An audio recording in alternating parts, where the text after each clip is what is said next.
Qonuniy gaplashamiz ko'rib qoldik. Как раз bitta savolim bor edi. Okey, assalomu alaykum. Xo'p, okey, qo'limda 100 dan oshiq 48 soatdan keyin kelgan jarimalarning ro'yxati mavjud. Bularni to'lamasam bo'ladimi? Agarda jarimangiz 48 soat ichida kelmasa, uni to'lamasangiz ham bo'ladi deb yolg'on ma'lumot tarqatayotgan ayrim bloger va yuristlar ham topilmoqda ekan. Shuning uchun hozir men sizlarga aniq va qonuniy yo'lini o'rgataman. Birinchidan, 48 soat bu sizga keladigan muddat emas. Bu GAIning amaliyot bazasiga borib tushadigan muddat. Ya'ni siz jarimaga tushgan vaqtingizdan boshlab GAIning bazasiga 48 soat ichida borib tushishi shart hisoblanadi. Ikkinchidan, jarima sizga necha kun muddat ichida kelishi kerak?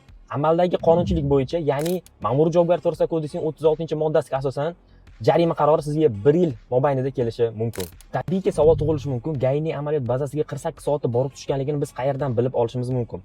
Ya'ni jarima qarorining tepasiga qaraydigan bo'lsak, hodisa tizimga kelib tushgan vaqt deb sana belgilangan bo'ladi. O'sha sana amaliyot bazasiga borib tushgan vaqtni bildiradi. Ya'ni siz jarimaga tushgan vaqtingizdan amaliyot bazasiga borib tushgan vaqtni bir-biriga taqqoslaysiz. Orasidagi vaqt 48 soatdan o'tib ketmaydigan bo'lsa, bu qonuniy hisoblanadi.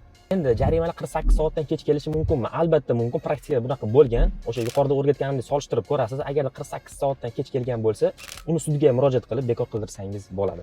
Jarimalarga tushib charchagan bo'lsangiz, pulingiz havoga ketayotgan bo'lsa, zudlik bilan ishonchli antiradar olishingizni maslahat beraman. O'zbekiston bozorida juda ham ko'p antiradarlar mavjud. Shulardan birini, ya'ni o'zim ishlatadigan ishonchli antiradar sizlarga maslahat bermoqchiman. iBoxdan Sonar Pro Uz antiradar bo'ladi. Ushbu antiradar O'zbekistondagi barcha turdagi radar detektor moslamalarini ushlab berishga qodir. Konkurentlarida yo'q bitta narsani men sizlarga ko'rsatib beraman. Avtomobilni har safar zavodit qilgan paytim cloud sistemasi orqali antiradarimiz yangilangan bazani yuklab olishni boshlaydi.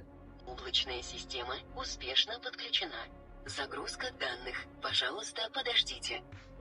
Загрузка завершена.